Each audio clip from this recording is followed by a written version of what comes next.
Selamat datang Mas Dhani, luar biasa. Terima kasih, tepuk tangan luar biasa, ini legend loh. Kapan lagi kita bisa ketemu?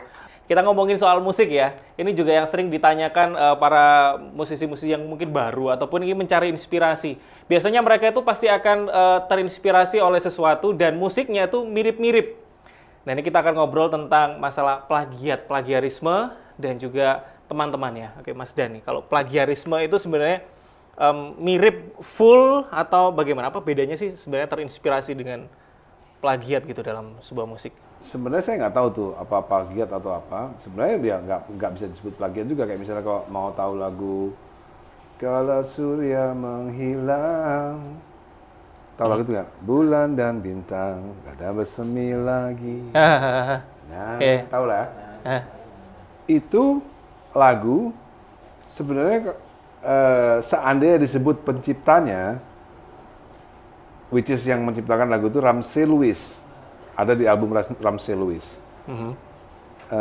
Seandainya disebut penciptanya, itu tidak menjadi plagiat karena itu hanya mengganti lirik. Oke.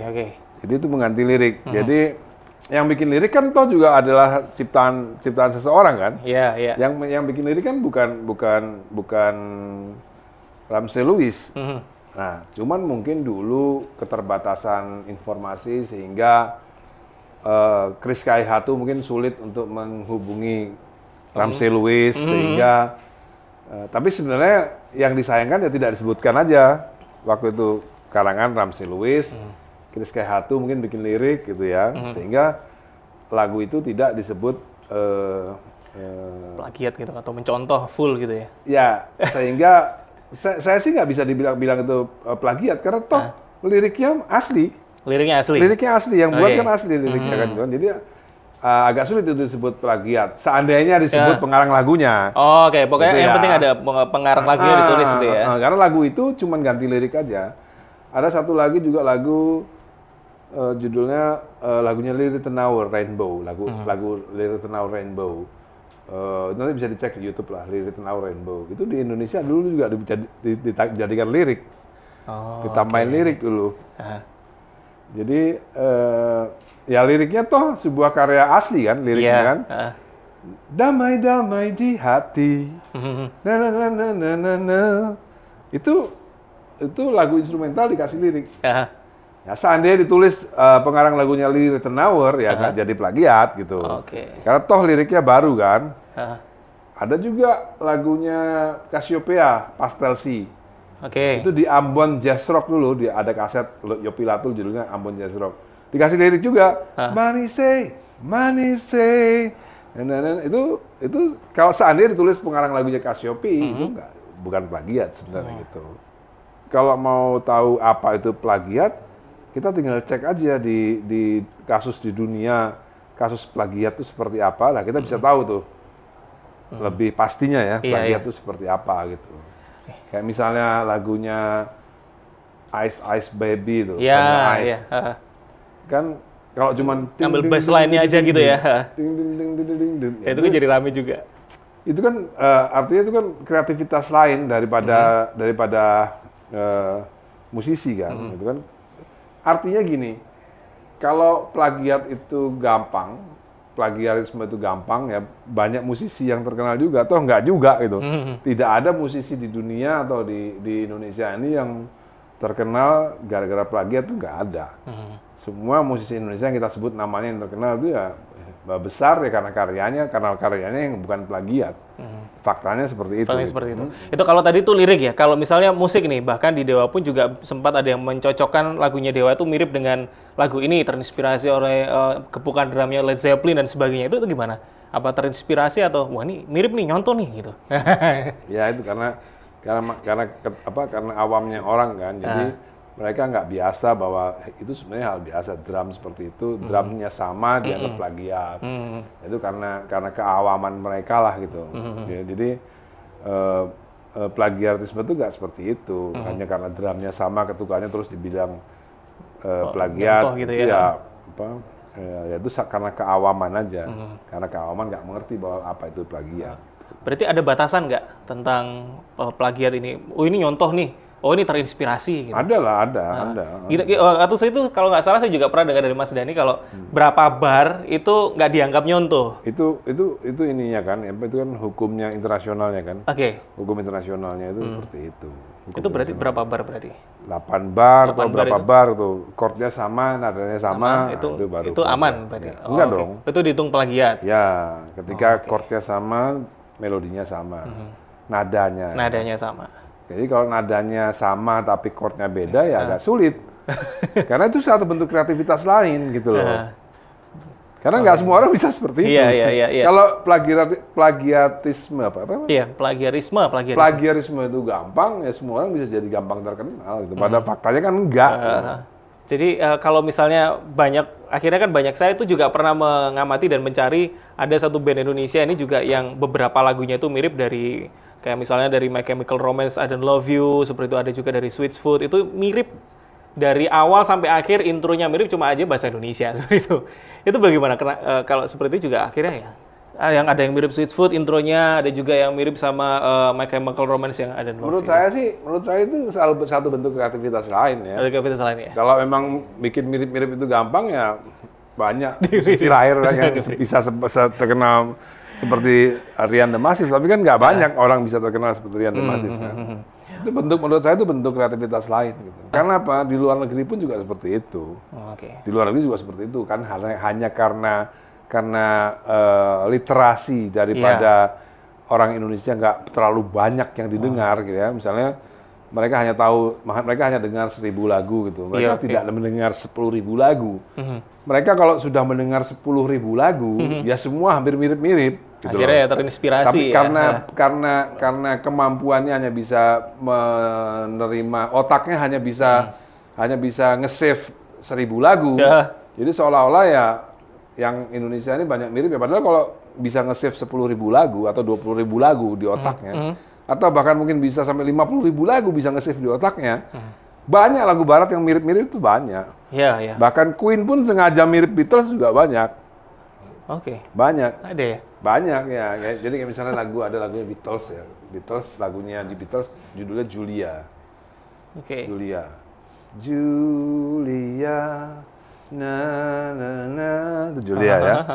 Itu mirip sama Beatles, sama Bee Gees. Mungkin Bee Gees juga pengen karena ngefans sama Bee Gees, karena ngefans sama Beatles, dimiripin juga. Run to me, berarti jatuhnya kalau gitu nggak plagiat ya? Terus Queen juga ngefans sama Beatles. Dia juga bikin nada yang sama karena dia ngefans sama Beatles, dia bikin nada yang sama. Kalau tadi Julia masih ingat nadanya? Julia, terus Bee Gees, Run to me, whenever, chordnya sama, nadanya juga mirip-mirip. Terus habis itu Queen, Jealousy, look at me now, Jealousy. Karena ngefans. Terus Dewa juga ngefans. Kamu seperti hantu. Ya kita sama-sama keren gitu loh. Oke, nggak apa-apa. Oke. Jadi Beatles, Bee Gees, Queen, Dewa sama-sama keren kita. Oke, nggak apa-apa. Nggak apa-apa, aman. Tapi gini, kadang kalau itu kan berarti bicara masalah literasi ya, harus banyak orang denger lagu, musisi banyak denger lagu. Yeah. Tapi semisal nih, mungkin ada tips buat musisi yang mungkin baru, dia mungkin menciptakan lagu, tapi akhirnya dia merasa bahwa kok laguku mirip sama ini ya, aku akhirnya takut. Nggak apa-apa. Gitu ya? Nggak apa-apa, mirip nggak apa-apa. Nggak masalah berarti? Meskipun saya pernah ngarang lagu Kangen itu memang saya miripin sama lagunya White Lion. Kangen itu. Kangen itu saya sengaja miripin. Saya ngefans sama lagu lagunya White Lion judulnya You're All I Need. Oh, You're All I Need. You're all I need to tell. Waktu itu tahun 91 ngetop banget. Aku seneng banget sama lagu itu dan pengen bikin lagu seperti itu supaya terkenal laguku juga. Dan akhirnya beneran terkenal. Terus akhirnya saya bikin lagu Kangen. Setelah itu, lagu itu dibawa oleh teman saya ke pengarang lagunya. Suaminya Yosari namanya siapa tuh? Mike Tramp. Mike Tramp tunjukin nih lagu nih. Katanya Mike Tramp nggak mirip. Oh gitu? Iya, nggak mirip. Kata yang bikin mirip. Katanya bikin lagu. Mungkin kata-kata orang Indonesia juga mirip. Tapi kata pengarang lagunya nggak mirip. Oke. Gitu. Iya, menarik berarti. Ini kan berarti kalau ngomong mirip lagu, itu kan juga bisa ngomong masalah ini ya, apa royalti atau bagaimana gitu. Nah, itu ada hubungannya nggak sih? Nggak Mas? ada. Nggak ada ya? Nggak ada. Kecuali memang terbukti selama sampai 8 bar itu mirip, ya itu bisa ada hubungannya dengan itu. Itu pun kalau yang pengarang lagunya juga lagunya Radiohead yang paling terkenal Creep Creep ya. itu nyontek juga. Oh ya? Lagunya The Hollies. Cek aja nanti ya. Creep, Radiohead, Creep. Kan ada bagiannya. See, running again. See, running again. Run. Itu, tahu kan? Ketop banget itu. Iya, kan? iya, iya. Itu nadanya The Hollies. Coba cek Google apa di YouTube The Hollies, The Air That I Breathe. Oh, sama persis. Tapi nggak ada masalah tuh, nggak ada yang komen. Oke. Untuk Radiohead nggak ada masalah, Radiohead keren, bandnya keren, makanya harus jadi band keren supaya nggak jadi masalah. Iya, iya. Berarti kalau mau nyontoh sekalian yang bagus gitu loh, sekalian yang bagus. Dan ini kan nyontoh ya, ini kan berarti bisa dikatakan cover, ada juga yang cover. Bahkan saya beberapa waktu yang lalu nyari ada lagu-lagu yang bahkan lebih terkenal yang menyanyikan ulang daripada penyanyi aslinya. Kayak lagunya Thorn itu yang Natalie Imbruglia itu juga ternyata dia cover lagunya itu. Dan itu kalau tentang cover gitu gimana Mas ini? Bagus lah. Saya seneng cover sekarang. Oh gitu? Iya. Cover tuh salah satu bentuk kreativitas yang lain juga gitu.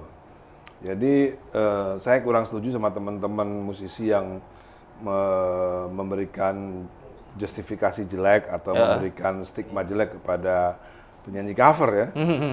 Karena menurut saya itu bagian dari kreativitas yang lain gitu loh. Malah ada yang bikin pernyataan musisi itu nyanyi lagu sendiri bukan nyanyi cover. Itu Nabi siapa yang ngomong gitu? Perasaan Nabi Muhammad nggak pernah bilang gitu. John Lennon juga nggak pernah bilang gitu ya. Seingat saya ya. Gak ada tuh Brian May, John Deacon, Roger Taylor, Jimmy Page nggak pernah dia bilang bahwa musisi harus ngarang lagu sendiri, nggak boleh nyanyi cover, nggak ada. Itu kalau dalam hadis tuh hadis doif, nggak perlu didengerin. Ya, jadi kalau yang mau nyanyi cover aja, itu bentuk kreativitas yang lain. Kalau ada yang sukses ya, kalau yang lain nggak suka ya berarti iri. Udah gitu aja. Simple gitu ya. Iya. Tapi apa perlu izin sih sebenarnya? Kalau di YouTube nggak perlu.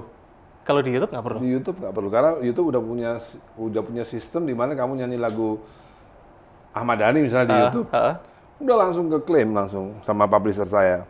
Oh begitu. Asalkan yang musisi itu punya publisher ya, yang lagunya yang dibawakan itu, gitu ya? Harus penulis lagunya bukan musisi ya, penulis lagunya publisher itu kan isinya pengarang lagu, bukan musisi, pengarang lagu. Jadi kalau seorang pengarang lagu terdaftar dalam publishing, otomatis kalau ada lagu yang dinyanyikan oleh orang lain ya langsung masuk ke sana. Terklaim.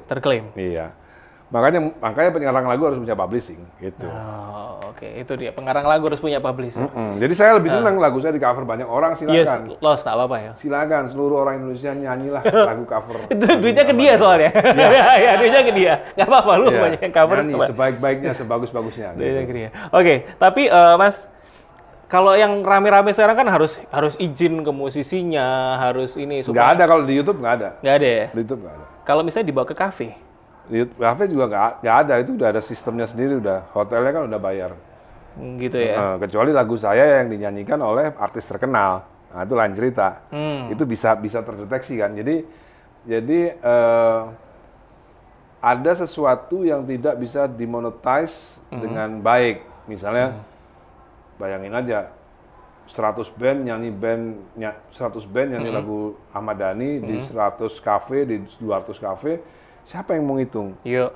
Itu bayarnya memang di LMKN. Tapi kalau Reza Artemevia, Ari Lasso, Once, Judika, mungkin Bunga Citra Lestari atau siapa saja yang nyanyi lagu saya di sebuah kawinan, di sebuah acara musik, bisa dideteksi. Oke. Jadi itu yang saya kolek sendiri, bisa saya kolek gitu. Kalau yang saya tidak bisa kolek ya biar yang lembaga kolektif yang mengkolek gitu. Oke, menarik. Berarti sekali lagi cover nggak masalah ya kan, karena itu kembali lagi duitnya ke publisher. Iya. Dan itu di YouTube aman. Kalau di kafe kembali ke pihak pengelolanya berarti ya. Iya, nanti hotelnya, kafenya bayar ke LMKN. Gitu. Oke. Tapi kalau antara plagiat sama cover nih, kayak bisa dilihat itu kayak miris mana sih sebenarnya? Nggak ada yang miris. Nggak ada ya? Nggak ada. Kalau plagiat sukses ya sukses aja, nggak ada masalah. Oke. Nggak ada masalah. Berarti- Karena ada bentuk kreativitas sendiri yang orang lain belum tentu bisa gitu loh. Ini mungkin bisa jadi wawasan, jangan sampai ini omongan orang atau plagiat lu mirip sama ini itu jadi halangan untuk berkarya gitu Mas. Yang ngomong plagiat itu kan nggak ngerti aja. Yang ngomong plagiat itu kan di otaknya hanya tersave mungkin 500 lagu. Iya. Sedangkan ini memang kasarannya musiknya Sedangkan luas lagu di banget. dunia ini ada 100.000 lagu. Bayangin di dunia ini ada 100.000 lagu. Karaoke app saya itu punya 100.000 lagu. Oke. Bayangin aja. Jadi ya kalau orang nggak banyak literasi ya akhirnya jadinya begitu gitu. Oke. Dan mudah-mudahan kali ini kalau yang lihat literasinya nambah ya, berarti nggak masalah kalau misalnya kalian mau cover atau apa, jangan dibatasi oleh hal-hal semacam Nah, itu. yang penting 8 bar. 8 bar itu 8 boleh. bar. Kalian mau ambil notasinya aja yang enak misalnya ya. Kayak tadi lagunya Dewa tadi. Kamu dapat hantu Nah, itu kan cuma 4 bar kan. Kamu bisa bikin dengan chord lain, nggak ada masalah itu. Itu satu bentuk kreativitas lain. Gitu. Oke. Tapi jangan ganti lirik. Karena itu lagunya lagu saya kan. Jangan ganti lirik ya harus bayar ke saya. Oke. Boleh aja misalnya dia mau bikin lagu buat istrinya misalnya ya. Istrinya namanya Siti gitu. Oke. Dia izin sama saya, boleh nggak diganti lirik? Boleh. Royaltinya bagi boleh. Siti, ku mencintaimu, boleh. Akhirnya Siti seperti hantu. Dan memang ini ya, kalau lihat perkembangan musik gitu, kalau dengerin lagu itu, oh ini lagunya bagus, ternyata oh ini lagunya orang Indonesia gitu. Gimana? Kalau maksudnya sekalian melihat perkembangan musik di Indonesia sekarang gimana sih Mas? Ya, menurut saya selama itu musik yang baru ya, ya memang bagus gitu loh. Bagus saja. Cuman kan di Indonesia ini kan tidak berkembangnya kan musiknya itu yang terkenal tuh musik-musik ballad semua gitu loh. Oke. Belum ada lagu yang ya kayak misalnya Dewa itu kan lagunya kan banyak yang tidak ballad ya. Iya. Arjuna Mencari Cinta tidak ballad, Separuh Nafas tidak ballad. Apalagi banyak lah lagunya Dewa yang Pangeran Cinta itu tidak ballad gitu loh. Nyeleneh gitu ya. Awal denger itu pasti kok gini. Bukan ya, gitu. maksudnya band yang ya memang kita band yang nge-rock gitu. Ya lagu nge-rock, band rock ya memang harus ada lagu rocknya gitu. Meskipun 50-50 ya gitu. Jadi kalau band lain rata-rata yang dijual kan lagu ballad semua gitu. Itu yang membuat agak boring, musik Indonesia agak boring. Meskipun bagus ya. Tapi ya itu tadi semuanya lagunya monoton aja, ballad semua gitu. Nggak ada yang ngebeat, nggak ada yang lebih keras dikit, gitu nggak ada. Semuanya main lagu ballad, main aman semua gitu. Iya. Jadi nggak ada variasi, nggak ada ini pembeda gitu. Kenapa nggak berani bikin lagu kayak Juliet gitu? Ya kan ngebeat keras gitu. Iya. Atau bilang masalah pasar, karena pasarnya banyak suka yang ballad, akhirnya ke pasar. Ya, terserah. Thank you Mas Dayan untuk waktunya di podcast. Bisa ini tambah wawasan buat kita ya untuk anak-anak musisi ataupun musikus semua bisa berkarya tanpa takut ada batasan-batasan yang membatasi.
Oke Mas, sekarang kita masuk ke games yang simpel, jawab cepat. Nanti saya akan kasih 2 pilihan, nanti pilih A atau B.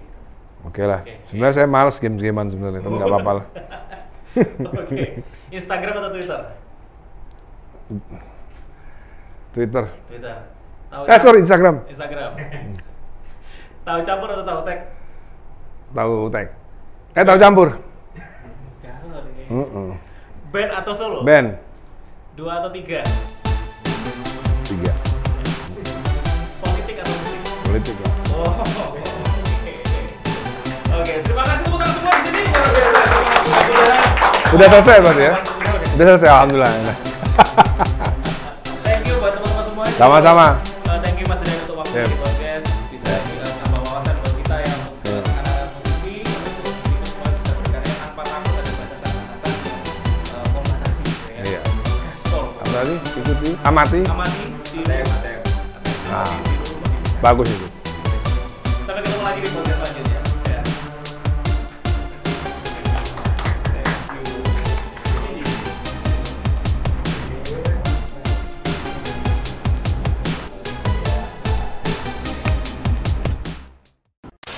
Assalamu alaikum wa rahmatullahi wa barakatuh. A lot of people in the comment section on one of my recent videos about Abdul Samad are missing the point. I'm not defending him or his views. If it's not in English or in Arabic, I can't follow what he's saying. But my objection is to the reasons given by the Singapore government as to what makes him an extremist. The things that they're saying made him extreme are normal views among Muslims. Normal views among Muslims in the region. That's the problem. The problem isn't that you didn't let this guy in. If there was a reason not to let this guy in, okay, don't. But the reasons that you gave mean that you view normal Muslim beliefs as extremist beliefs. Mean that you view normal Muslim beliefs as extremist beliefs. Mean that you view normal Muslim beliefs as extremist beliefs. Means you want to change the religion of the Muslims. You want to change the nature of the beliefs of the people of this region.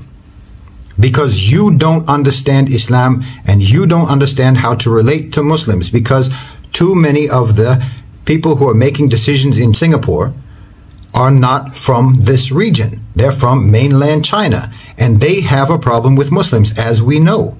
My criticism or my objection to this situation isn't about the man specifically. It's about the reasons given by the Singapore government as to why he should be regarded as extreme. They didn't say he's violent, he's a member of a jihadi group, he's calling for violence, or he's doing any of those kinds of things. They said it's because he uses the word kafir, because he believes that the cross has jinn in it. Well, look, every religion thinks that whatever is worshipped aside from the God that they worship, they believe it is satanic. The Christians believe that the Kaaba is satanic. The Jews believe that the cross is satanic. The Jews believe that Jesus alayhi salam is in Jahannam. They believe he was a false prophet. The Christians believe that Rasulullah sallallahu alaihi wasallam was a false prophet. And he was possessed by jinn, by shaitan, by demons. That's what they believe. We know that they believe that. They know what we believe. What's the problem? Social harmony isn't achieved by pretending that we don't have differences. It's by knowing that we have differences and still accepting each other anyway. That's what tolerance is. Meaning we know that we have differences, but that's okay. No problem. You think what you think, we think what we think. That's what harmony is, not pretending that there's no differences, and not by suppressing each group's ability to express within their group their beliefs. That's not how you can have social harmony, by killing the beliefs of people. Subhanallah. The reasons that they gave to identify him as an extremist or someone who incites religious hatred is not sound. They're trying to redefine normal Islamic views that are held by Muslims throughout this region as extreme. The objections explained by the Singapore government do not justify the label of extremist. And that's the problem that I have. Jazakumullahu khairan wa assalamu alaikum.